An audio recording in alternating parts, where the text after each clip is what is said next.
的地平线，你们苏里高，我那牛撒，每年一不高，应该阿布拉巴牛阿巴要，我是白帮一不高，我是白帮一不高。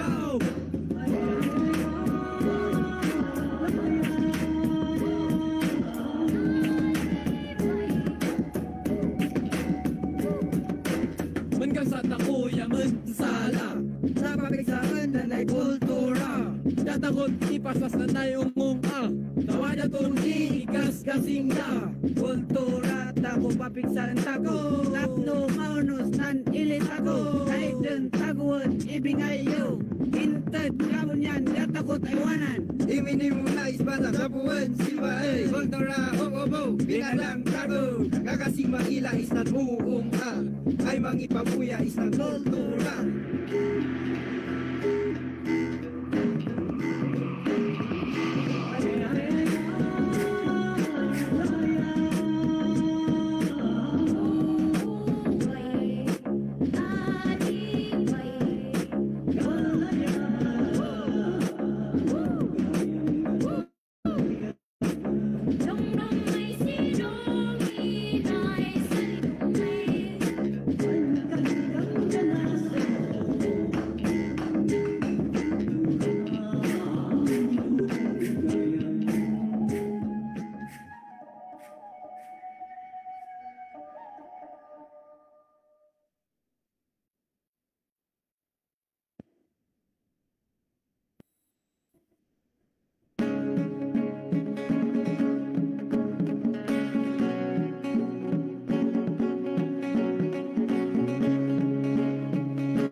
What it means for us to keep living,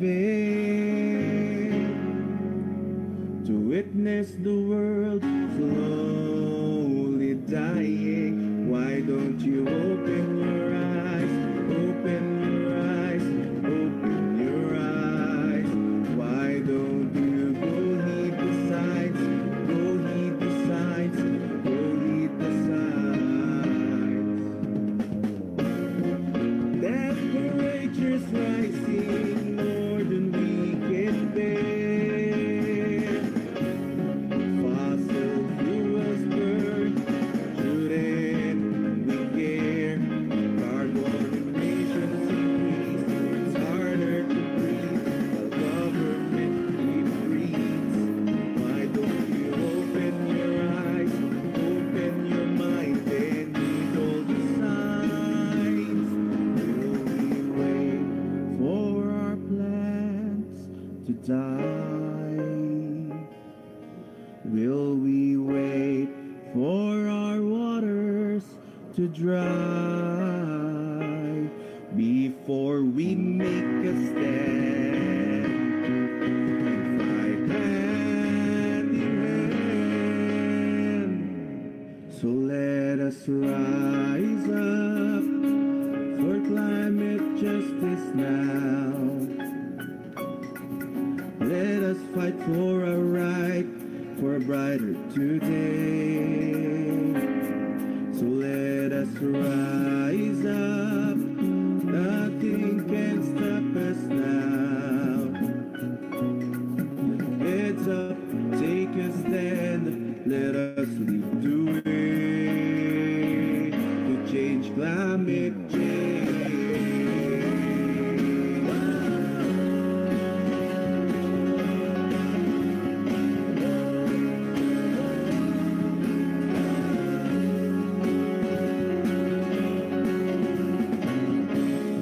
Wake up and realize there is no planet B.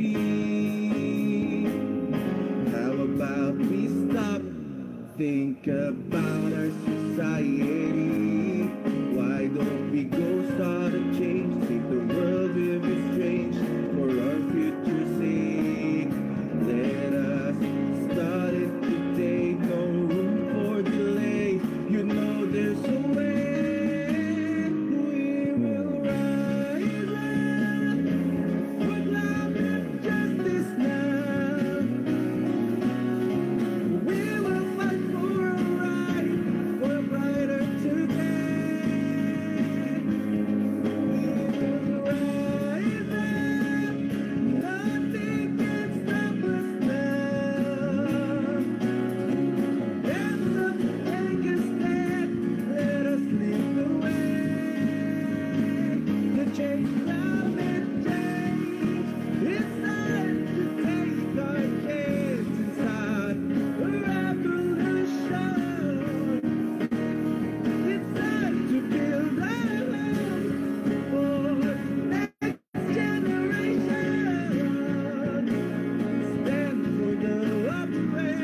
brighter today.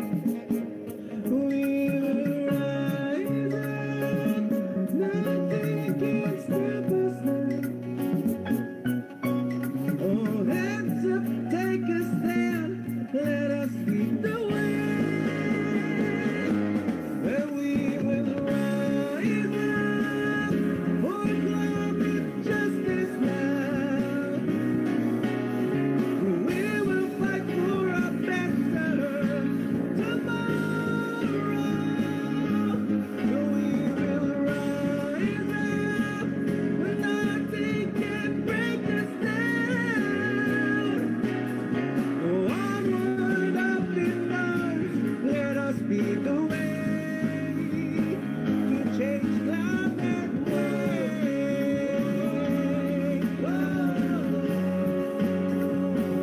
To change climate way. Change climate way.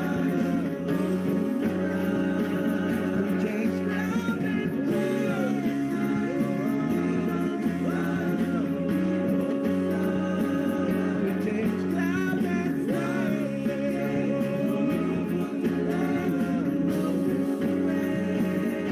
Change climate way.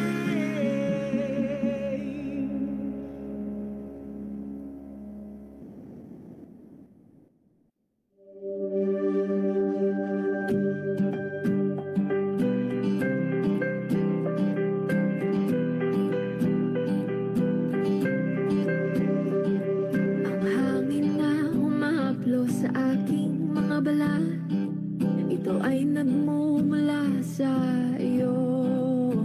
Mula sa berdeng mga puno at asul na dagat, kay sarap pagmasdan ang kagandahan mo. Mula kanluran hanggang silangan, ang sinag ng araw ang iyong purunan, kataas-taasang kamahalan, kalikasan. Liwanag ang bumubuhay at gumagapay sa kalikasan. Marilap ang iyong kulay na nagbibigay buhay. Mula kapatagan hanggang sa mga bundok, kamangha-mangha pagkalikha sa iyo. Sa araw ulan kahit pabagyo, payapa ang buhay o may pagsubok, ang pag-ikot ng mundo ay tumutuloy. Di tumitigil ang iyong hangin na dumadaloy. Kalikasan. Liwanag ang bumubuhay at gumagapay sa kalikasan. Marilap ang iyong kulay na nagbibigay buhay. Kali, kali, kalikasan. Kali, kalikasan. Kali, kali, kalikasan. Kali, kalikasan. Kali, kali, kalikasan. Kali, kali, kalikasan. Kali, kali, kalikasan. Kali, kalikasan. Kalikasan. Liwanag ang bumubuhay at gumagapay sa kalikasan. Marilap ang iyong kulay na nagbibigay buhay. Kali, kali, kalikasan. Kali, kali, kalikasan. Kali, kali, kalikasan. Kali, kalikasan. Kali, kali, kalikasan. Kali, kali, kalikasan. Kali, kali, kalikasan. Kali, kalikasan. Inang kalikasan.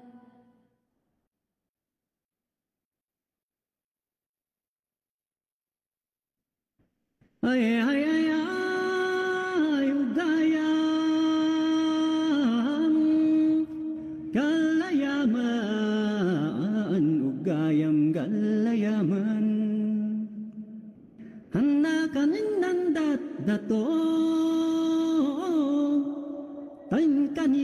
ka nason, di kultura ang dilubong ugayang.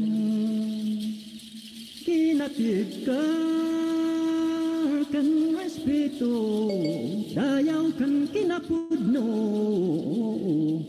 yamanan mi da kayong apago. Ay ugayang gahayaman, at yan nagdating po, kung man isot ako, ito'y ngararapap mi, sapay kuma, may bingayo, kadagiti dadumang at tao, ay ugayin, ay hinsinaliduma.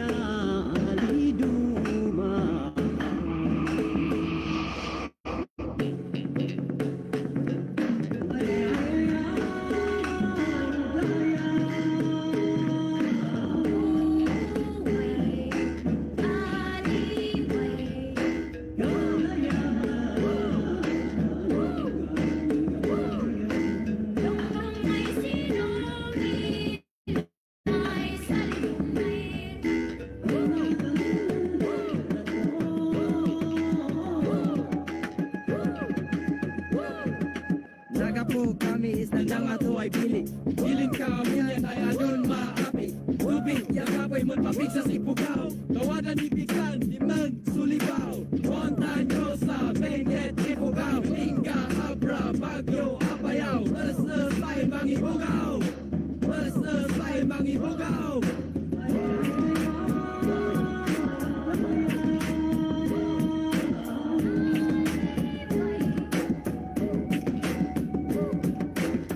Sa takuya sala sa pabigsaan na na'y kultura.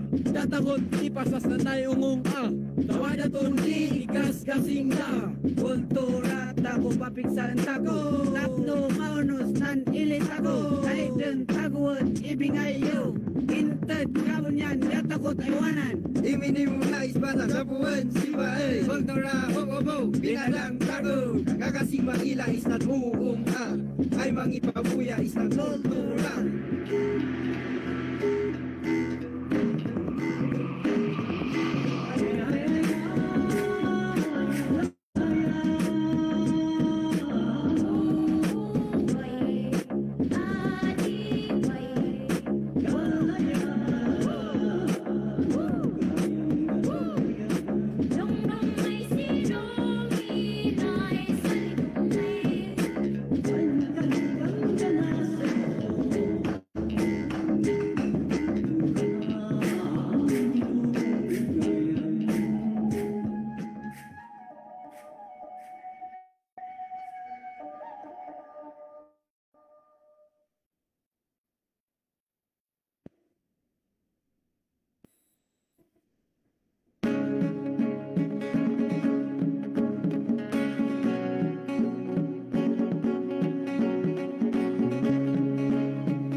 What it means for us to keep living, to witness the world slowly dying. Why don't you open your eyes, open your eyes, open your eyes? Why don't you go heed the signs, go heed the signs, go heed the signs? Temperatures rising more than we can bear. Fossil fuels burn, shouldn't we care? Carbon emissions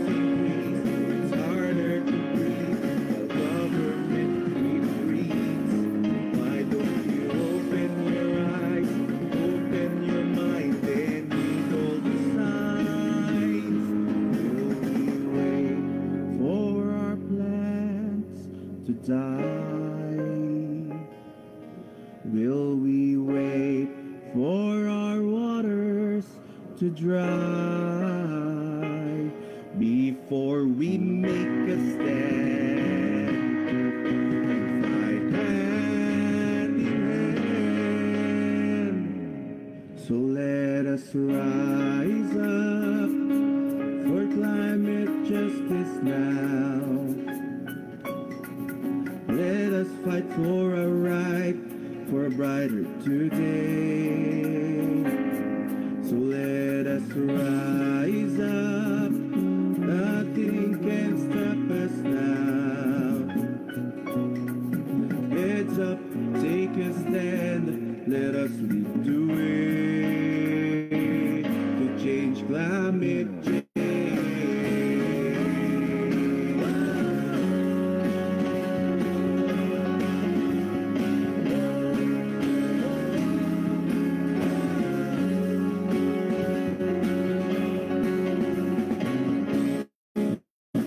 Wake up and realize there is no planet B.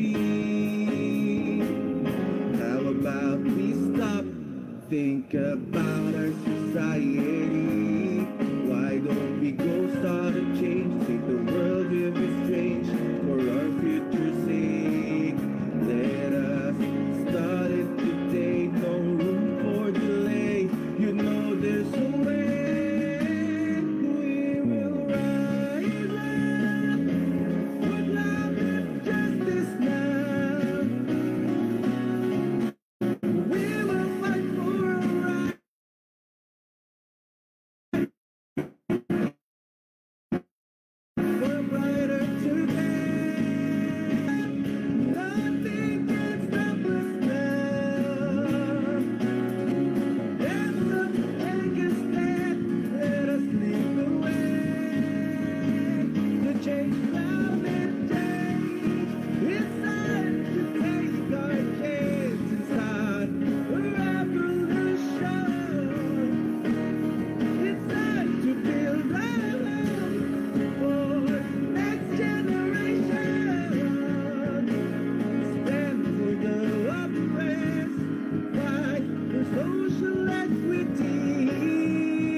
Wala sa berdeng mga mga puno at asul na dagat, kay sarap pagmasdan ang kagandahan mo. Mula kanluran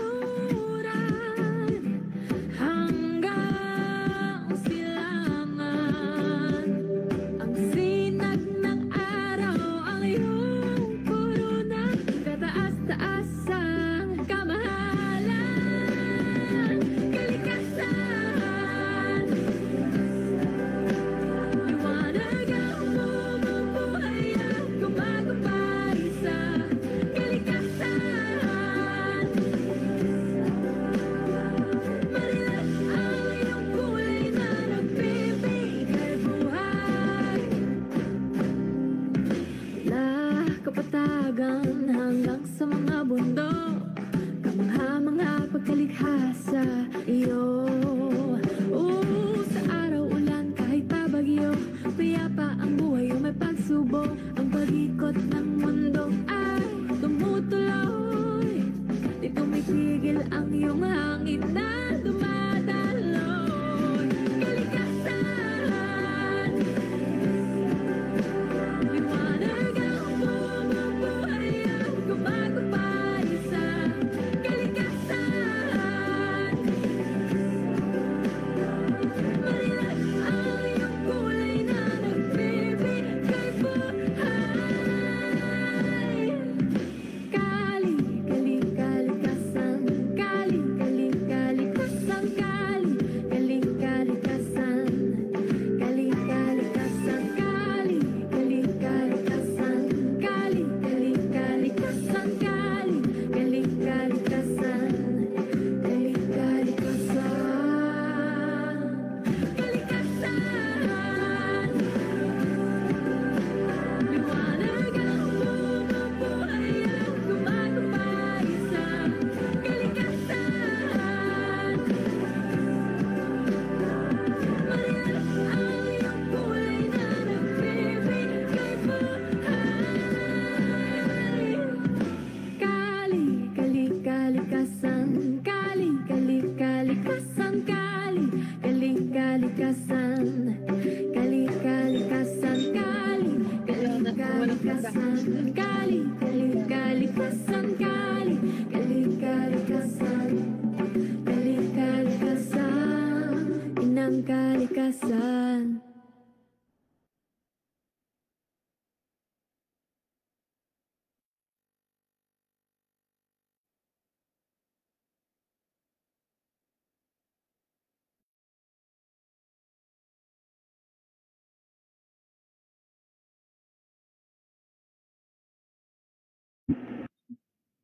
Alright.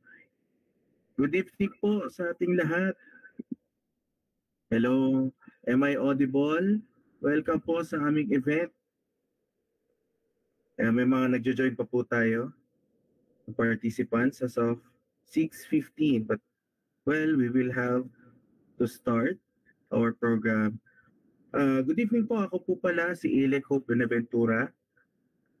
As some of you might know me, I am the co-leader for Youth for Active Citizenship and Leadership, YACAL, Pilipinas. We were related to Worldwide Teaching for Climate and Justice, but we are much more broader in terms of what we discuss in terms of social issues. But now, as we celebrate the National Indigenous Peoples Month, we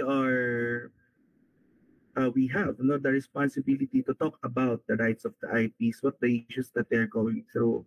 Now, as you might read dun sa ating caption for this event, malamang narinig na natin kung sino ba itong mga IP. We have an idea na nag-exist sila, that meron tayong mga tawag sa kanila, stereotypical remarks, unfortunately. But then, we are all here to kind of align those thinking at baguhin yan at itama. No? At alamin natin, ano nga ba talaga ang pinagdadaanan ng ating mga kapatid na indigenous people? Ano nga ba talaga ang kanilang dinaranas? At paano tayo makakatulong sa kanila? Especially ang kabataan.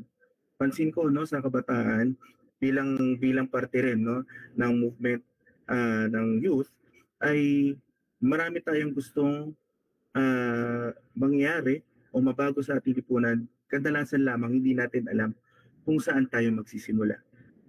So para sa ilan sa inyo, maaaring ito na ang gabi ng inyo pong pagsisimula, no, sa movement. Para po sa mga bagong dating, kami po muli ang Youth for Active Citizenship and Leadership or Yakal Pilipinas. At nandito po kayo sa ating pong event tonight. Katutubo naman, no, unraveling IP issues and a call for action.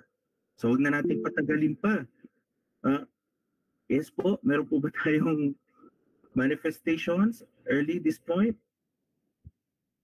Ayan. So, tawagin na po natin ang ating resource speaker, no? So, ipakilala ko lang po siya sa inyo. It's my honor to reintroduce our guest speaker for tonight. So, in his Twitter profile or ex-profile, Sir Teddy Bagilat describes himself as katutubo, activist, organizer, and an ifugao. Whether as a public official or an environmental advocate, this is what defines him. Teddy was born in Manila and grew up in Quezon City, but at the age of 13, and feeling an urge to discover his heritage, he left the big city and continued his high school studies in Kiangan, Ifugao, his father's hometown. This is where he learned about his indigenous culture and being part of a tribe, and discovered his calling in life to be a public servant for the marginalized. He continued his formal education at the University of the Philippines College of Mass Communication, taking up journalism. After college, he worked with the Department of Environment and Natural Resources, with GMA7, with the People's News Service, and the Philippine Ecological Network. After 2 years in the city, he decided again to go back where his heart beckoned, his province of Ifugao. In 1992, he ran for municipal councilor representing the youth of Kiangan. After one term, he continued his public service, being elected for 2 terms as mayor of Kiangan. He then served the Ifugao community as a governor and helped remove the province from the list of 10 poorest provinces in the Philippines. In 2010, he was elected as congressman representing the Lone District of Ifugao for 3 consecutive terms. There, he championed the rights of the indigenous peoples, farmers, children, women, and the LGBTQ community, also authoring more than 20 laws, including the Sagip Saka Act, Free Public Wi-Fi Access, Kasambahay Law, National Mental Health Law, among others, and pushing for a new mining act, total commercial logging ban, indigenous conservation, and the SOGI Equality Law. Before running for Senate, he was the executive director of ASEAN Parliamentarians for Human Rights and the vice president of the Liberal Party. He served as the president of the Global Consortium of Indigenous and Local Communities, Conserved Areas and Territories, or ICCA, until June of 2024. He is currently serving as board member of WWF Indigenous Peoples Consultative Group, the Secretary General of the Liberal Party, a board member of ASEAN Parliamentarians for Human Rights, and the Legislative Consultant for Center of Energy, Ecology and Development, or SEED. He also busies himself organizing a national movement for the environment and indigenous people's rights called the Angat Kalikasan Pilipinas, or AKA Pilipinas. Ladies and gentlemen, it is indeed an honor for me to reintroduce to you, kasi pangalan na ni Sir dito, na our dear speaker, Sir Teddy Bagilat. Let us all give him a warm round of applause.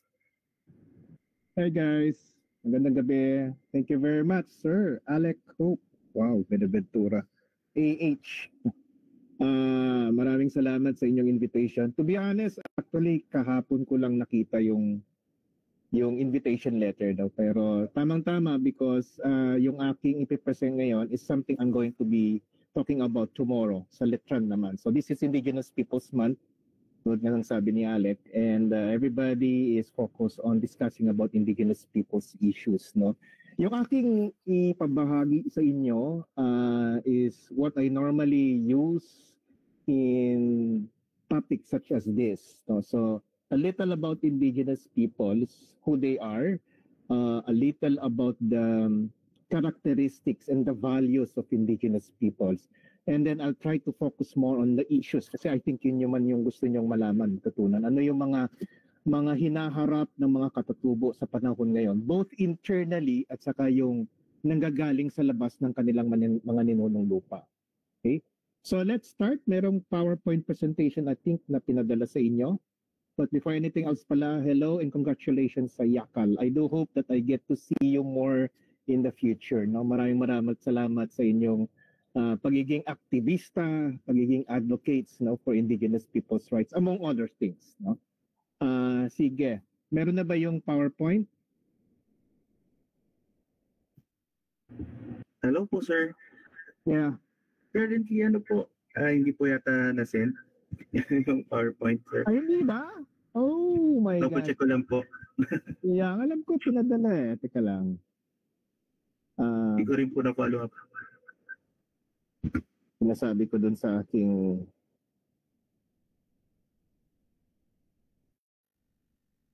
but anyway, sige. Indigenous peoples, no?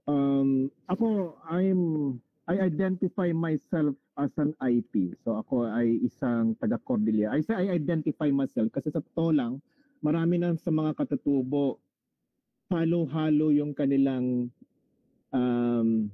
yung lahi nila. No? Like for us, the Cordillerans, marami na rin sa mga taga-Cordillera ang nakipag-asawa sa Ilocano. Yung mga lumads naman sa Mindanao, marami sa kanila ay half Bisaya, half Manobo, o di kaya Ilonggo. Definitely, yung mga kilala natin ngayon, dito yung malapit ng sa Metro Manila, yung mga Dumagats, no? Marami sa kanila, actually, halo-halo na rin yung kanilang lahi, nakipag-asawa sila sa mga taga Maynila, taga Rizal, taga Quezon, mga Tagalogs. No? But the most important thing is you identify yourself as an AP. Sandali lang, ang ingay mo dito eh. Sorry. Mga dangers of doing something at home. Quiet. Okay, so sige. So ako, for instance, yung sa father side ko is pure Ifugao Tuwali. And then yung mother side ko naman is yun, halo-halo, African American, Pangasinense, Ilocano, Gaddang, no? Pero yung identity ko is as an indigenous person.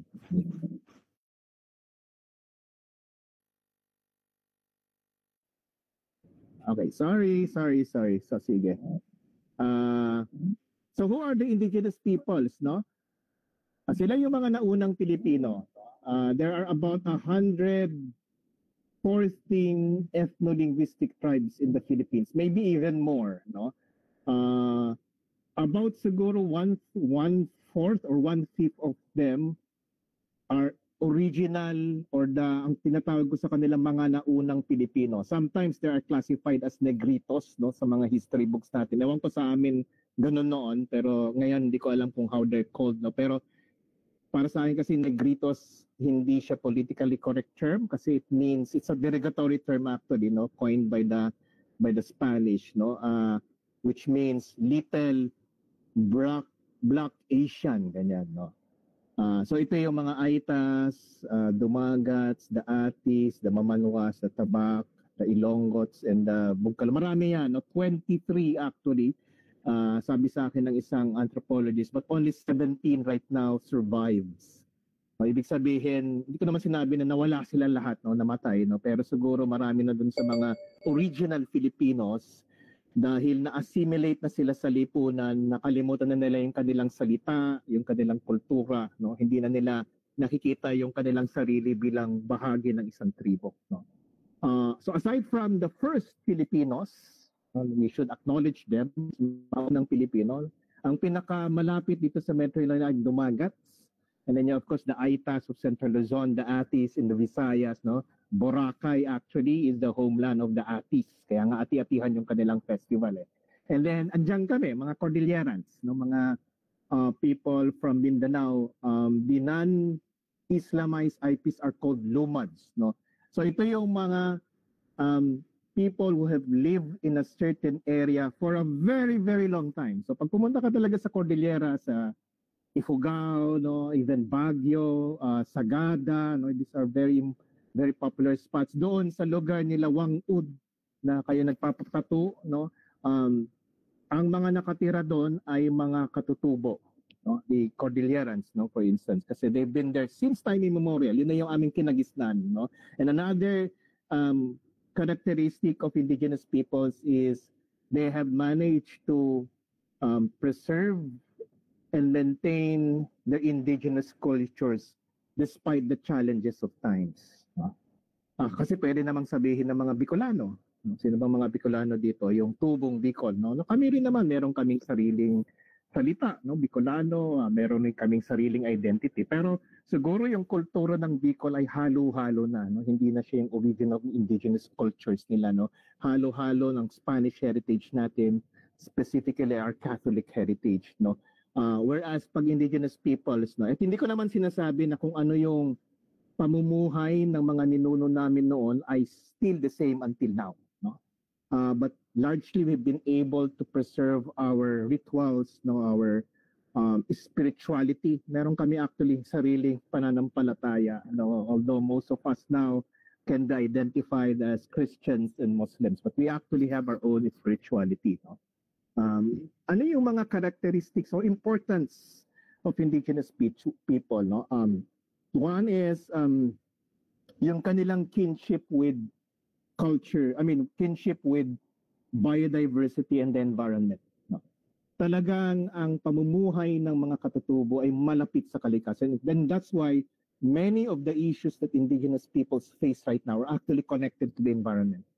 Hindi ka pwede, kaya sa Yakal, I'm sure you're very much involved in environmental activism, no? Mga environmental issues. At lagi ko sinasabi doon sa aking volunteer group na yung Angat Kalikasan Katutubo Pilipinas. Hindi ka pwedeng maging advocate for the environment kung hindi ka ring aktivista para sa katutubong karapatan. Ayun, ayan na. Sorry. Sige, fast forward. Hello, welcome to Teddy Talks. Hello, hi. Sige, that's me, Katutubo, Tuwali. Sige, okay. Ito yung mga organizations ko. Ito yung mga IPs, no? So these are just some pictures of the IPs. Sige, fast forward. Yan, ito yung 100 plus ethno-linguistic tribes. No? Magtataka ka, no? Sa amin, kunyari, sa Ifugao, akala nyo siguro, ang Ifugao ay isang salita lang. Hindi, actually, there are 4 or even 5, no, distinct ethno-linguistic tribes in Ifugao. Kaya ako, I identify myself as Tuwali tribe from Ifugao. Itong mga tribo na ito, iba-iba yung kanilang mga wika. Okay? Iba-iba rin yung attire nila. And then, but most, pagdating naman sa mga values, generally, it's the same. Okay, next. So yan, no? Sige, tuloy lang. More than 100 ethno-linguistic tribes. So, ito, respect for yung characteristics of indigenous people, yung kinship with nature and biodiversity. Napakahalaga niyan eh. Tulad ng sabi ko, kung ikaw ay isang environmentalist, dapat ipinagalaban mo rin yung karapatan ng mga katutubo. No? Kasi for indigenous peoples, hindi actually advocacy yung pagtanggol ng kalikasan o yung pagtanim ng mga puno o yung pag-alaga ng biodiversity o samut-saring buhay. Bahagi yun ng aming buhay, bahagi siya ng aming kultura. Okay? Respect for elders, importante yan for indigenous peoples. Close family and community ties. No? Ako kasi, I was born in Manila. When I was 13 years old, I decided, siguro something was calling me. So I decided to uproot myself and continue my high school studies in Ifugao, dun sa homeland ng tatay ko. And that's the only time when I discovered yung how it is to grow up in a village. No? Kasi kung sa Manila, bahagi ka lang siguro ng isang subdivision o isang kalye, ang mga initial na kaibigan mo, yung mga classmates mo, no? Yung mga kamag-anak mo. But in an indigenous area, no, ikaw ay hindi lang bahagi ng isang barangay, bahagi ng isang tribo. So sa amin talagang very close ang mga family and community ties. No? Next slide. So, sige, how do indigenous peoples live? Now, these are pictures of IPs from Mindanao, no, Dumads, no? Sige. Next slide lang. So most indigenous peoples are subsist from agriculture, so farmers. No, kaya nga yung isang issue kasi sa IPs doon sa aming lugar sa Nueva Vizcaya, from my mother sa home province, is malakas ang mining doon. So marami na sa mga katutubo ang, whether we like it or not, syempre nagbabago na rin ang buhay ng mga IPs. Binebenta nila yung kanilang lupa doon sa mga mining firms, no?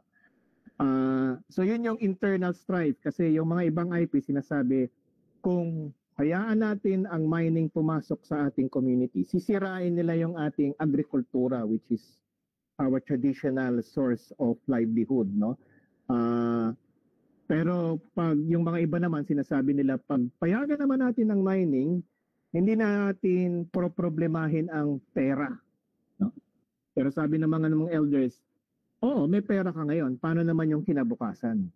Okay? So yun yung conflict kasi ang alam talaga ng mga IPs na kabuhayan ay agrikultura, at pag hayaan mong pumasok ang pagmimina sa isang ninunong lupa, sisirain niya, wawasakin niya yung traditional means of livelihood of the tribe. Okay? Next.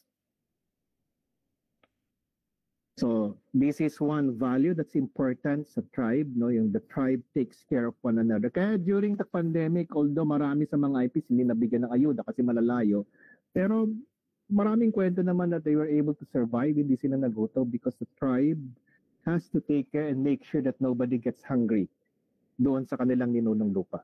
Next. Harvest only what you need. Now, I'm explaining yung mga values ng mga IPs para mas maintindihan ninyo kung bakit ganito sila mag-isip, no? Kanina, binanggit ko yung mining. Sa mga hindi katatubo, ang tingin nila sa bundok o sa mga puno ay resource. Kinakailangan pakinabangan. So, extractive yung nakikita nilang development. For indigenous peoples, hindi. No? Biyaya siya. Hindi ko sinasabi hindi kami namumutol ng kahoy. We do cut trees, we hunt animals, no? We eat animals, no, actually. Pero kung ano lang yung kinakailangan namin, yun yung aming ina-harvest. That's very basic for indigenous peoples. Kaya nga, yun yung malaking pagkakaiba. Kasi pag tingin namin sa bundok, sagrado yan, alagaan yan, pero nagbibigay yan ng pagkain. No? Sa mga iba naman, tingin na lang sa bundok, ubusin natin, no? Yung mga minas doon, ubusin natin yung mga kahoy doon. And that's the reason why we're having climate change, ng mga problems sa environment. Kasi ang ating lipunan masyadong extractive. Yung economy natin talaga extractive based, no? Okay, next slide. Nature is the key to life and humanity is part of nature. Yan ang isang very important philosophy of indigenous peoples. Ang tao ay bahagi ng kalikasan. Is that something that you can understand? Kasi for non-indigenous peoples, no, ang ganda ng bundok. Puntahan natin, let's appreciate. Tapos pagkatapos noon, iwanan natin, balik ulit tayo sa syudad. For IPs, bahagi sila ng bundok. No? Biodiversity for indigenous peoples does not only mean plants and animals. Kasama sa samut-saring buhay ang bato. No? Sa atin, non-living things, di ba? Scientific classification, no? Yung soil, yung bato, non-living things. No? But for indigenous peoples, that's part of life. And people, humans are part of biodiversity. And that's how we think. Okay? Next. Yan. Kaya lagi ko sinasabi, the indigenous peoples are the last guardians of environmental diversity. These are photos, no? Kasama dito yung mga Aitas, Atis, mga Lumads in Mindanao. Like for instance, no, yung mga Dumagat. Sila ngayon ay may malaking issue, no, yung paglaban nila sa Kaliwa Dam. At lagi nilang sinasabi, hopefully one of these days you can invite them. Bukas sa Letran, kasama pa yung mga Dumagat sila. Actually, yung dapat magsalita. No? I will just introduce them. No? Kasi for them, yung kanilang pagtanggol sa Sierra Madre, yung kanilang ninunong lupa, ay hindi lang actually para sa kanila, it's for all of us. Dahil ang Sierra Madre, as we all know, it protects us from storm. Diyan nanggagaling ang pagkain natin. Diyan nanggagaling ang tubig ng Metro Manila. No? Water that supplies Metro Manila comes from the Sierra Madres. No? And then, yung kanilang advocacy na against kaliwada, kasi alam nila na pag mapayagan yung kaliwada, mawawasak ang Sierra Madre at mamamatay ang mga puno at yung samut-saring buhay na nandoon sa Sierra Madre. At batay sa kanilang history, sa kanilang mythology, ibinigay ang Sierra Madre para sa kanila, para alagaan sila, at the same time, responsibilidad nila na alagaan rin yung Sierra Madre. Okay, next slide. Ayan, challenges faced by the indigenous community. Next slide. No? Bilis-bilisan na natin para siguro maganda dun sa talakayan. So ito yung external challenges, no? Yung displacement from ancestral domain. So for instance, yung nabanggit ko kanina, yung mga dumagats, no? Hindi lang dahil wawasakin yung samut-saring buhay, no, yung kagubatan ng Sierra Madre, kaya kanila tinututulan yung kaliwadang, pero no, papalayasin rin sila doon sa kanilang ninunong lupa. Okay? Pero actually hindi lang yung mga tumagat sa apektado, pati rin yung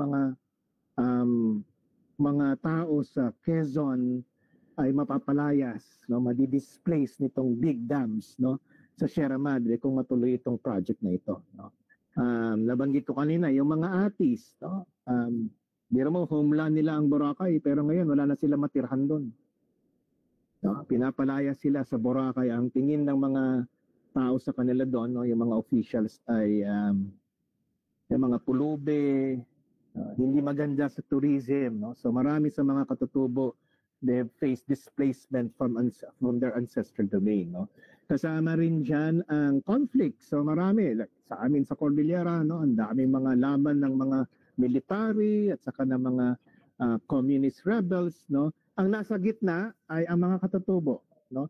So baka narinig nyo yung issue na bakwet, no? Yung mga marami sa mga lumads sa Mindanao ang lumayas na sa kanilang ninunong lupa dahil nasa pagitan sila ng laban ng gobyerno, no, state forces, and yung mga rebelde, whether Muslim rebels or yung mga communist, no, the New People's Army, no.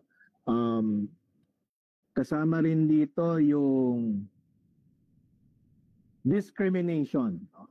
Ito talaga, tawag ko dito systemic discrimination. Although hindi na kasing grabe ngayon, kasi noon talaga kwento ng mga tita ko, grabe ang discrimination kung nanggaling kang Cordillera, no? Kaya nga minsan may mga tao ayaw nilang matawagan na Igorot. Kasi ang Igorot means people from the mountains, coined again by the Spanish, no? And parang pag sinabi mong galing bundok, ibig sabihin hindi sila civilized, hindi sila Christianized. No? So merong sense of discrimination. Tulad yung mga Negritos, no? When you say Negritos, meaning little black Asian, no? Minsan maririnig mo pa rin, kwento to ng isang kaibigang lumagat na pag sa school daw, pag tamad ka or nag-fail ka sa exam, mababa ang score mo sa exam, sasabihin ng teacher, para ka namang dumagat. So meron pa rin ganong sense of discrimination perpetuated even by our educational system. So maraming mga pagkakamali sa mga textbooks, no, na hindi misidentified yung mga IPs na mga ITAs daw ay from the Cordilleras, no? May ganun pa, no, na sa mga libro. O kaya pag ito ang bahay mo, kasi sa amin ang bahay namin simple lang, no, one room house, no. Parang dinidescribe sa mga books natin na inferior siya. So yon, there's still systemic discrimination being faced by a lot of indigenous peoples. And despite the Indigenous Peoples' Rights Act, ito yung batas, no, ng mga ng IPRA, pero hanggang ngayon hindi maganda yung kanyang implementation. Okay? Sige, next slide. Internal challenges naman, no. Ito yung vanishing indigenous knowledge. Ito kwento sa akin ng isang dumagat rin, no, sa Rizal. Hindi na nila alam ang kanilang wika. No? Marami sa mga dumagat sa Rizal, hindi na marunong magsalita ng dumagat. No? Yung aking mother's side, yung Gadang, ganun rin. No? Yung parents ko, my mother, she can sing Gadang songs pero hindi niya masalita yung kanilang wika. So, unti-unting nawawala na rin yung indigenous knowledge ng mga katutubo, especially this generation. No? Out-migration, that's something that we are experiencing in Ifugao. No? Karamihan na ng mga Ifugaos actually are living outside of Ifugao. That's also the reason why the rice terraces are deteriorating kasi marami na sa mga katutubong kabataan ayaw na nilang manirahan sa kanilang ninunong lupa. No? I guess parang dilema yun sa akin kasi gusto mo naman makapag-aral, no, yung mga katutubo. Education really is very important. A lot of indigenous peoples walang access to education. The problem is when they finish college education, ayaw na nila bumalik sa kanilang nangunong lupa. So I guess that's also an internal challenge among us. So, lagi kong sinasabi sa mga katutubong kabataan, okay lang mag-aral, okay lang aralin ng iba-ibang kultura, pero sana huwag naman kayong lumaya sa inyong ninunong lupa or hindi lahat. No? I realized when I was governor na hindi mo naman talagang maiiwasan na lahat ng mga Ifugaos maiwan sa Ifugao. No? Kaya at least meron man lang maiwan na isa, no, among sa magkakapatid para sila yung magpapatuloy at mag-aalaga ng kanilang rice terraces, ng kanilang ancestral home, no? Yung kanilang ancestral heritage. Lot of economic opportunities, totoo. No? Ang buhay kasi ng mga katutubo noon, sagana sa lahat. Diba? Sabi ko, the tribe takes care of one another. So noon, nung hindi pa namin kinakailangan ng pera, we can actually live happily ever after. Hindi namin kailangan ng cellphones, hindi naman kinakailangan may PhD degree ka para kilalanin ka, or elders, no? They were recognized because of their wisdom, not because of their doctorates. Pero these days, nagbago na rin talaga ang buhay ng mga IAPs. Kailangan mo ng ganito. Sa mga iba, nakakalimutan na nila yung kanilang values, yung collective welfare of the tribe. So that's why importante na sa ngayon yung economic livelihood. No? Kasi sa totoo lang talaga, among the most marginalized Filipinos, when it comes to money, are indigenous peoples. No? And that's also the reason why marami sa kanila inaabuso, in-exploit kasi binabayaran lalong-lalo na tuwing eleksyon. No? Kasi kailangan mo na ng ganito Okay. So these are some of just the internal challenges. Okay, next. Ayan, tulad ng sabi ko, mayroon tayong Indigenous Peoples' Rights Act. Actually, ang IPs sa Philippines more fortunate than other IPs all over the world. Kasi sa ibang mundo, hindi actually kinikilala ang mga katutubo. Sa Thailand, gano'n, no? Kasi ang mga IPs, ibang hari nila. Sa Thailand, kailangan ang hari ay yung hari. Ganyan. So, hindi kinikilala ng mga citizens ng Thailand yung mga Karen o yung mga katutubo doon sa Thailand. Ganon din sa Myanmar, for instance, no, second-class citizens, so if at all, if they're citizens, no. But in the Philippines, based on our law, nasa constitution natin, the constitution recognizes that there are indigenous peoples in the Philippines, and they have the right to preserve and promote their own cultures and indigenous knowledge systems and practices. And then 10 years after, napasa yung Indigenous Peoples' Rights Act. Very revolutionary siya kasi kinikilala ng IPRA na meron tinatawag na ninunong lupa, no? At itong ancestral domain, kung ito ay kilalanin ng pamahalaan, meron silang document na ibibigay doon sa mga IPs na this is your ancestral domain, nakalagay sa batas na sila ang magdidesisyon kung anong klaseng development ang pwedeng pumasok sa kanilang lugar. No? The problem is implementation, my friends. No? Kaya yung kaliwadam, sinabi ng gobyerno, binigay na daw ng mga katutubo yung kanilang pahintulot. Kaya matutuloy yung project. Pero ang sinasabi ng mga dumagat leaders doon na ang ginawa daw ng NCIP is, ang pinapirma nila ay yung mga iilan na mga dumagats na binayaran. Yun na sinabi ko, money is important. So may mga binayaran para pumirma doon sa consent ng mga IPs na hindi naman taga doon.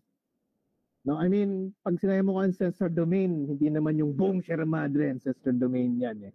It's the ancestral homelands of the Dumagats, the Agtas, the Ilongots, no? Pero meron talagang recognized na specific area na matatawag mo na ninunong lupa. So, ang sinasabi nila is yung pumirma doon sa document ay hindi naman mismo doon sa lugar na maapektuhan ng kaliwadang. Okay, so poor implementation of the Indigenous Peoples' Rights Act. And then we have this United Nations Declaration of the Rights of Indigenous Peoples kung saan ang Pilipinas ay pumirma. So malakas ang kanyang legal framework in terms of Indigenous Peoples' Rights, pero the problem has always been implementation. Okay? I think patapos na tayo. Next. Ayan, yun, sinabi ko na implementation is the problem. Ang NCIP, nako, ewan ko. Dahil pa naman doon mga kababayan ko, mga taga-Cordillera. Pero, ano eh,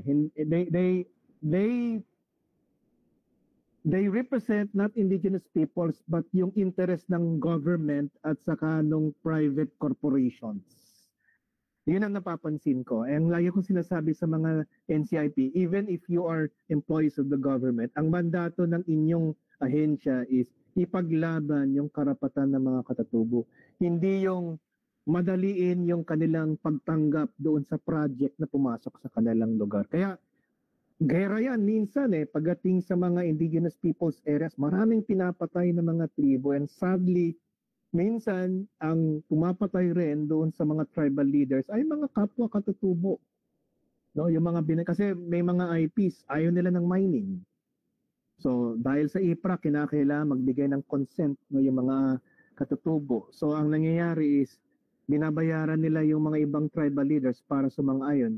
Yung mga tumututol, sila yung mga pinapatay, sila yung kinukulong, sila yung rine-red tag ng pamahalaan. No? So that's why marami sa mga environmental defenders na the Philippines is a hotspot pagdating sa environment. Maraming pinapatay ng mga environmental defenders. A lot of them are indigenous peoples. Okay? Sige, patapos na. Land grabbing, I think I already talked about land grabbing, no, yung sa mga dumagats. No? So actually yung Kaliwada, ang proyekto yan ng mga Inchik. So yung mga Inchik, inaagaw na yung mga lupa ng hindi lang ang West Philippine Sea, pati Sierra Madre. In fact, may project sa amin sa Cordillera yung Chico River Dam.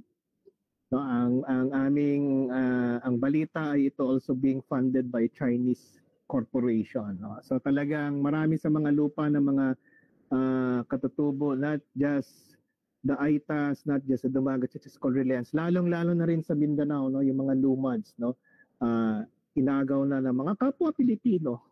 Dahil, bakit? Wala sila kasing titulo. Ninunong lupa nila yon, but because our culture is oral by nature, wala siyang written document, papasok na lang isang abogado, meron siyang nakuhang title, sabihin niya, amin na yung lupa mo. That's also the reason why ini-encourage ko rin yung mga IPs that education is important, because kahit meron kang IPRA, kahit meron kang batas, it is written in English. It is written in a language that many of our elders cannot understand. Pero at least yung mga bata, pag makapag-aral sila, naiintindihan nila, meron silang karapatan sa kanilang ninunong lupa. So hindi basta pwedeng agawin yan ng mga hindi taga-roon mismo. Okay?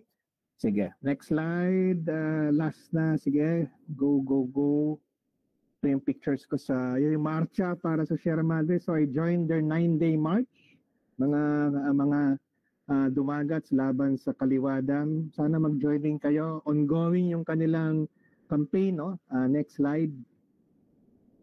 What you can do, yon, organize, have this kind of forum. No? Importante kasi yung malaman niyo how indigenous peoples think. No? Organize kayo, volunteer, fight discrimination and disinformation, no? And I think last na, no, ang importante din in terms of trying to help indigenous peoples, no, is yung power ng social media.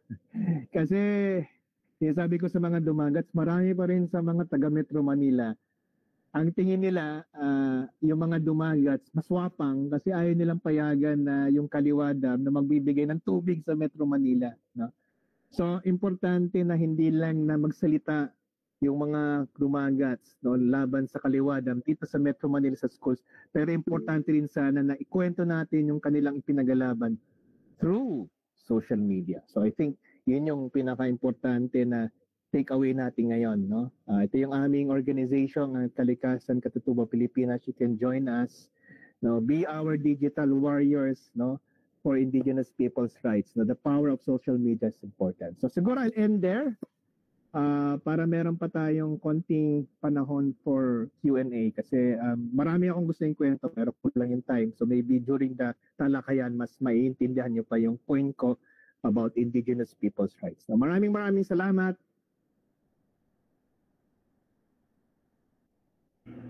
All right. Thank you po for that wonderful presentation, Sir Teddy. Marami na agad learnings na tayong nakuha from that simple, very simple yet very informative discussion ni Sir Teddy. So while we are at it, we have invited some youth leaders to be members of our panel of reactors, and I will be calling them one by one.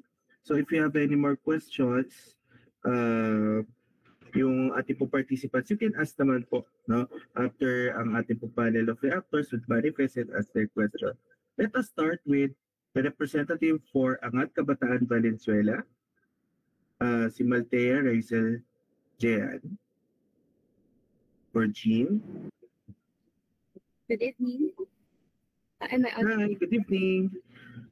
Kind of, medyo mahina. Is it audible? Yeah, it's better. Right. Okay, so, pleasant evening, everyone. I am Maltea Esteliore from Angat Kabataan Valenzuela, and my question for Sir Teddy Bagilat is, while we wait for the decision-making process regarding the Kaliwatan project, how can we connect with and amplify the voices of the indigenous people or the Katutubos affected by this issue po? Okay, na-mention ko na kanina yung social media, no? Sa ngayon, kasi they are touring the schools, no? So, pumunta silang Assumption. Last week, I accompanied them sa Yangak College sa Bukawi. Ateneo yata sila kahapon. And then bukas Letran, next week naman sa UPLB. Pero, syempre, hindi naman lahat ng tao marireach out mo. Ang gastos kaya, no? Siyam sila, ganyan, lumalakbay, iniiwanan nila yung kanilang kabuhayan. So, it's really a big sacrifice for them. So, lagi kong sinasabi dun sa mga organizers, yung Save the Sierra Madre movement na importante talaga yung media, no? And these days, of course, social media. So, kung that's one, no, get to know about their issue. Try to invite them or talk with them or join yung kanilang mga talks, no? Yung panuluyan ang tawag doon. And then from there, you can amplify their advocacy through social media, no? And yun, but it's not just the Dumagats. It just so happen na ito yung hot issue nowadays because siyempre Metro Manila, Kaliwadan. Pero maraming mga big dams rin all over the Philippines, in Iloilo, in Apayao, na gano'n rin, same problem. Hindi maganda implementation, sinasabi ng NCIP, nagbigay na daw ng pahintulot, no, yung mga elders, which is not true naman kasi pagkakausapin mo yung mga katutubo, hindi totoo. No, binayaran yung iba, fake yung mga signatures, ganyan, niloko yung mga iba, pinapirma lang ayuda, no, may tupad o may AX or AKAP na ayuda, pumirma sila, syempre, yung pala yun na daw yung consent. So maraming ganon. Kaya sana, kayo na nationwide, no, maybe you can get to know other situations of IPs in other places of the country and know their stories and amplify it through social media. Okay? That's one. Thank you, sir. Thank you, Rizal. Do you have any follow-up questions, Rizal? None po as of the moment. Sorry? None po as of the moment. Thank you, Okay. sir. Thank you very much for representing Angat Kabataan Valenzuela. Let us now call on from Yung Society, Lay Antonio. Hi po, Sir Teddy, and hi, Sir Alec. Am I audible po? Yes, yes. Okay, so I'm enjoying the webinar so far, and I have a question po for Sir Teddy. So, in our organization po kasi, we prepared actually an event, a trip to Tanay Rizal to meet with the Dumagat tribe.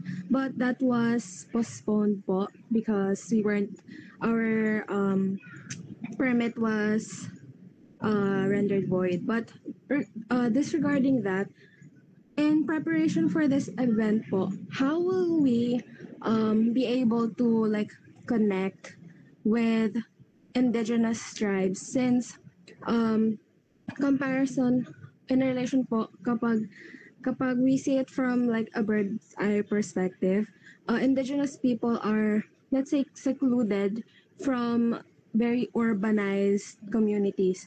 So when we meet people that are strangers or have a different culture or a way of life from us, there will be some like form of tension po kasi we don't really know each other. I mean, we can research, but when we're actually facing each other harap sa harap, how are we supposed to act and show respect and kindness in a way na it would make these tribes comfortable to us? Yeah, thanks, no? Well, kung gusto niya talagang mag-connect sa mga dumagat sa Tanay, especially those who are opposing Kaliwadam, we can always help you, no? Kilala namin sila eh. But otherwise, it's easy to access the area, Tanay. Doon ako palaging namumundok, nag-hiking ako doon.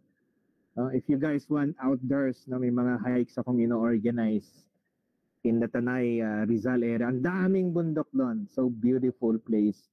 And a lot of the guides actually are indigenous peoples. They're not as different as maybe because yung presentation ko na naka-ethnic attire sila. Actually, bihira nang mag-ethnic attire yung mga IPs. Tulad ng sabi ko, nagbago na rin ang buhay. So we're not as different as you guys. We have the same ambitions in life. May mga hugot rin kami, nagkakaroon rin kami ng mga crushes, ganyan. Fans rin kami ng Bini. The thing is,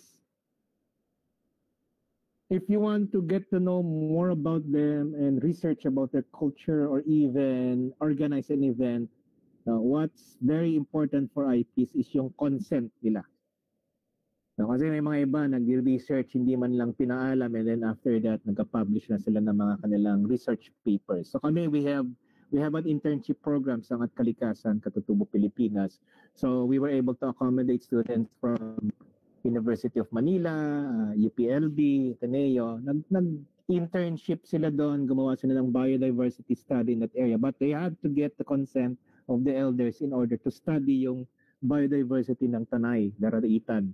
Daraitan is where the indigenous peoples na talagang maapektehan ng Kaliwadam. So that's very important, no, yung consent. No, kaya nga yung mga gusto magpatato kay Wangud, no, yung question doon, si Wangud ba ay may pahintulot galing sa kanyang tribo para patatuan ang mga hindi naman taga-Kalinga, because yung mga tattoos na yon, it signifies that whether you're a warrior, ganyan, may mga significance yung mga yon. So importante talaga yung pinayagan ng tribo na, for instance, mag-research ka doon o magpatato ka doon or magsuot ka ng ethnic attire ng mga katutubo. So may mga senador diyan, di ba? Pag SONA, grabe, ang dami nilang mga garbo diyan na nanggaling sa mga IPs. Ang question palagi is, pinahintulot ba ng mga IPs na isuot nila yon? No? Sa amin naman sa Cordillera, and generally speaking, most tribes naman are very friendly and embracing to people from the outside. No? Hindi kami sakim. No? We have a culture of welcoming people. Basta ang importante is humingi kayo ng permission na pumasok doon sa area. So, yun lang siguro yung gusto kong igiit, na if one of these days you will become a tourist going to, for instance, Coron Island. Coron is the homeland of the Tagbanwa people. Yung mga guides actually doon sa Coron, mga Tagbanwas. importante is galangin ninyo yung kanilang kultura. Meron silang mga do's and don'ts, no?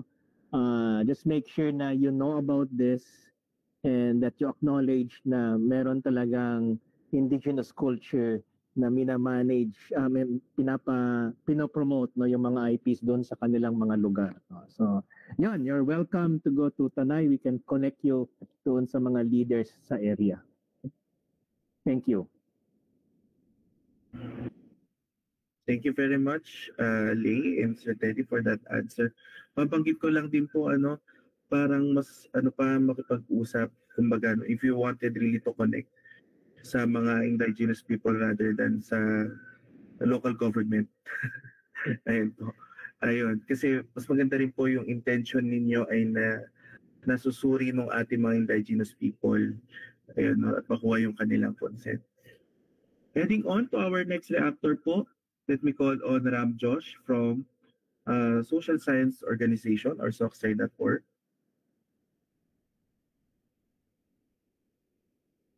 Hello, Ram, or any representative from the socsci.org. Yeah. Good evening po, Sir Alec and Sir Teddy po. Am I audible po? All right. Yes, you're audible. So you're going to ask John Denrick Lim? Yes po. Good evening po, Sir Alec and Sir Teddy. On behalf of our President Ramjos Paulino, I am John Denrick Lim, the Education and Research Committee or EDRES Head of Social Science Organization or socsci.org, an academic-based organization in Our Lady of Fatima University, Valenzuela po. You have mentioned po that in order po na mas maging environment advocate po, you must campaign and struggle po for indigenous people's rights po. And that's a great perspective po. My question is po, since ang task po ng socsci.org po is po magpamulat po ng mga kabataan Paptimanians po. Paano po mas interconnect po yung pong IP rights po sa mga environmental issues po like the Chico River Dam in Ifugao po, the Kaliwa Dam in Rizal po, and to other broader societal issues that we have in the Philippines today po. Thank you po. Thank you very much, John. No? For instance, the most important environmental issue right now among you guys, no, should be climate change. Diba? Talagang yung mga nararanasan natin na mga bagyo, yung mga baha, no, even yung gutom, no, is all connected to climate change. No? Agricultural problems ng mga farmers, tagtuyo, o bigla na lang sobra yung mga bagyo kaya tumataas ang presyo ng pagkain. It's all related to the environment. Ang question kasi is, how do we balance the need for economic development and the need to protect the environment or fight climate change? For instance, mining, isang malaking producer yan of fossil fuels, which is the cause of climate change. No? Pero kinakailangan naman natin ng minerals, di ba? Kinakailangan natin ng mga minerals para saan yung mga gadgets, ganyan. Isa pang source ng fossil fuels, kuryente. No? Kasi ang ating kuryente, ang energy natin sa Pilipinas, galing sa coal and natural gas, which are fossil fuels. So hindi naman pwedeng pagbawalan ng kuryente. Kinakailangan natin ng kuryente. No? Ito, magugulat kayo. Isang malaking source of greenhouse gases which produces this climate change phenomenon is methane. At ang mga baka, cattle production produces a lot of methane. Pag sila ay magpupu or kumain sila, ngumuya sila, they emit methane. Kailangan naman natin ng methane, ng mga baka for samgyup, hamburger, di ba? So again, there has to be a balance. There has to be a balance. No? Pero saan mo makikita yung balance? Kasi mahirap. No? Ang mga Pilipino, mahilig sumakay sa tricycle, pwede naman lakarin. No? Ang transportation is also a source of fossil fuels. Yung pagbubuga natin ng paggamit natin ng mga sasakyan, mahilig tayo sa mga sasakyan eh. So balance, where do you find that? Sa buhay ng mga IPs. More or less, sa mga IPs, especially yung mga elders, kasi yung mga kabataan na rin ngayon ng mga katutubo, medyo nag-iiba na nga rin yung values eh. Somehow may balance doon sa kanilang kabuhayan, the need for livelihood, and at the same time protecting the environment. Kasi tulad ng sabi ko, we do cut trees, we do kill animals, no? We harvest from nature. Pero yung mentality niya is harvest only what you need. Mahirap intindihin yun kasi tayo pag nakita natin mga dahil mga prutas diyan, ubusin natin, di ba? Pero sa mga IPs, ito lang yung kailangan ko ngayong araw, ito lang pipitasin ko. Ganon mag-isip ang mga IPs. Minsan mahirap intindihin, no? But that's also what the church is trying to preach. No? So maybe yun yung gusto kong i-emphasize diyan na mas importante sa akin is yung try to learn more about how indigenous peoples think, yung balance sa kanilang buhay, and maybe that's how you can help doon sa mga environmental issues, because at the end of the day, kung i-analyze mo kung bakit sobrang basura sa Pilipinas, so much plastic waste that pollutes our waters, tayo ang number 3 producer of plastic waste in the whole world. It's really about change in lifestyle, which is very difficult kasi mahilig tayo sa mga sachet, mahilig tayo sa mga plastics, di ba? So yun nga, tulad sabi ko dyan, maybe you can learn a thing or two from indigenous peoples. And sa Valenzuela, ang malapit na mga katutubo dyan are the Dumagats dito sa Norsagaray. You know?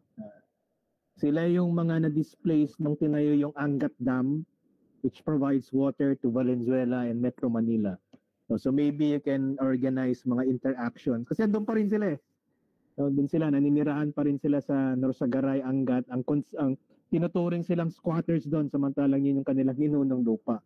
But they're still there, nag-fishing sila doon, nag-gather sila ng mga prutas, yun ang kanilang kabuhayan doon. And also they protect the mountains that provide water to us dito sa Metro Manila. So maybe you can organize mga immersions or community exchange doon sa mga areas na mga Dumagats dyan mismo sa Bulacan, malapit lang sa Valenzuela. Okay, thank you. Thank you very much, Sir Ted. I just want also to emphasize na ang Kaliwa Dam, yung mga hydroelectric dam projects, they are climate mitigation projects, no? So ginagamit din yun na may climate change. No? May water shortage para sa land grabs, no? And corrupt practices. Anyway, so let us call on the last member of our panel of reactors, si Hannah Kim Aurelia from the Green Ink. Aki, or representative rather, of the president of the Green Ink.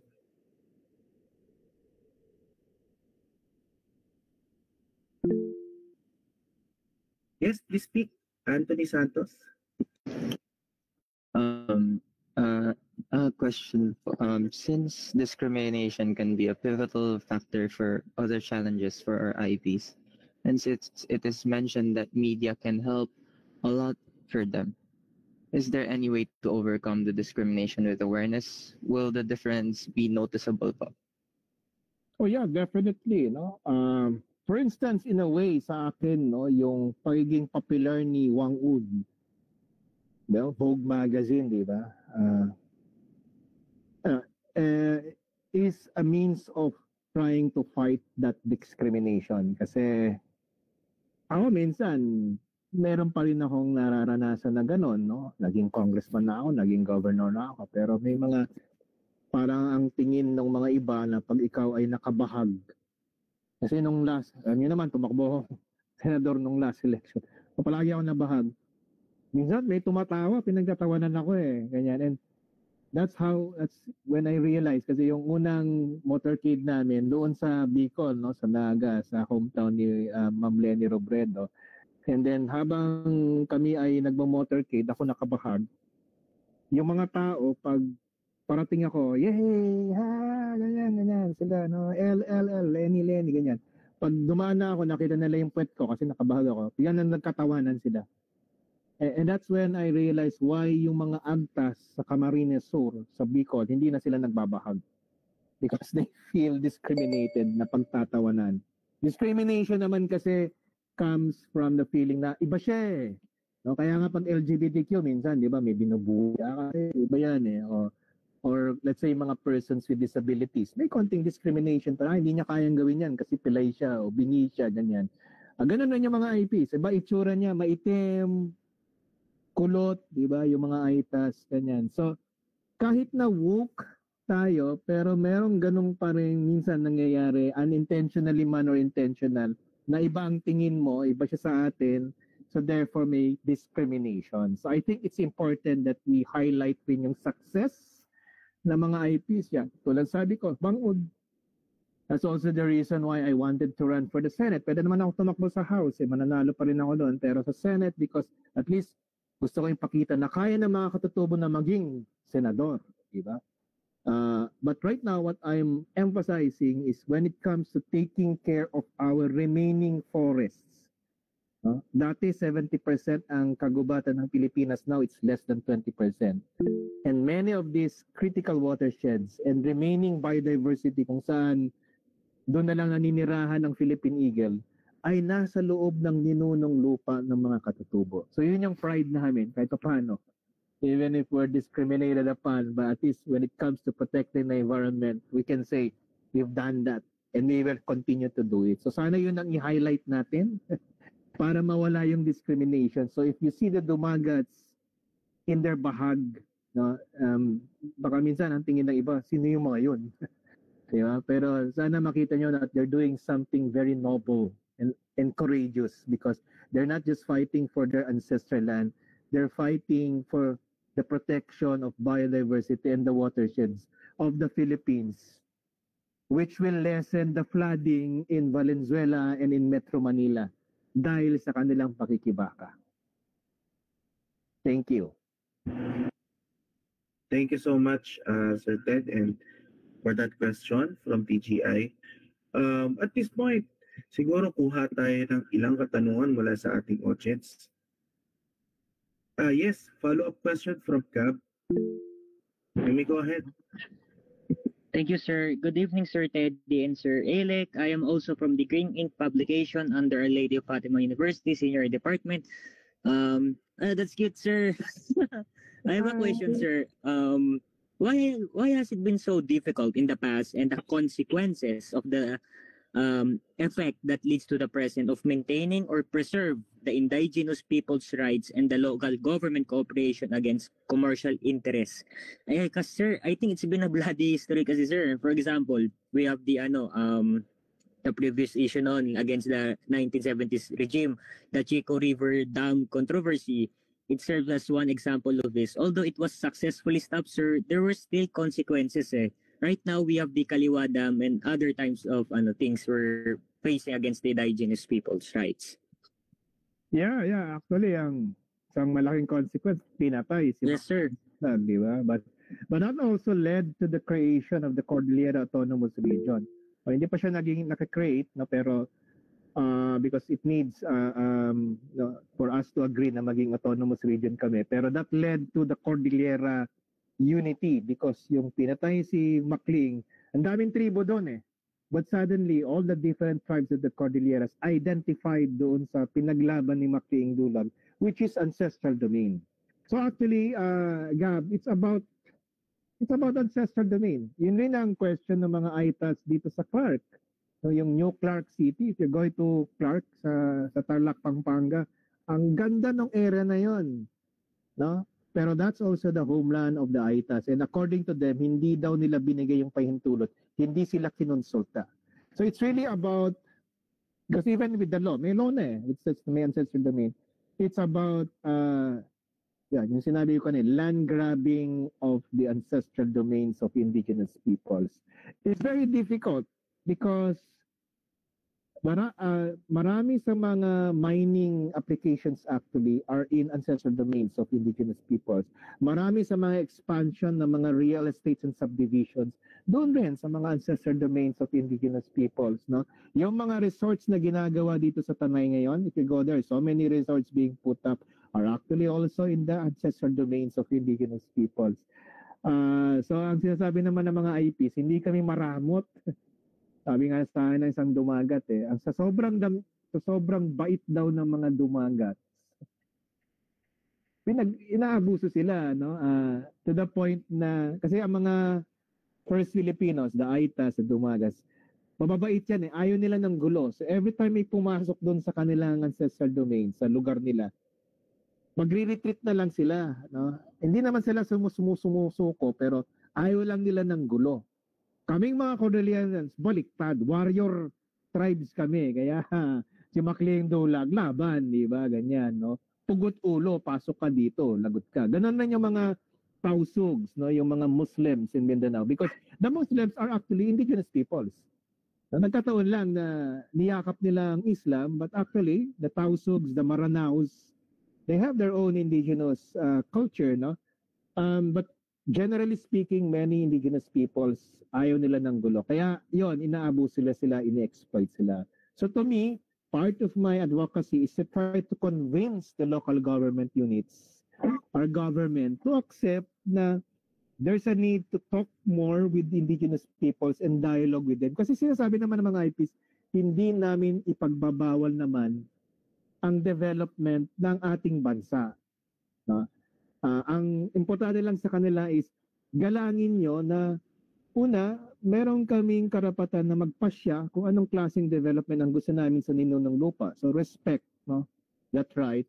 And then at the same time, no, galangin rin ninyo na mahalaga sa aming mga katutubo yung pag-alaga ng environment, no? It's difficult, but I'm trying to find a balance. Yun naman ang pinagalaban ko ngayon sa mamamayang liberal party list, no, yung magpasa ng mga batas na magkaroon ng balance between development, ito yung gusto ng national government and protection of the environment na gusto naman ng mga katutubo. So yun rin siguro yung advice ko mga guys, no? Next year election na, hindi masyadong importante sa mga botante natin sa Pilipinas ang environment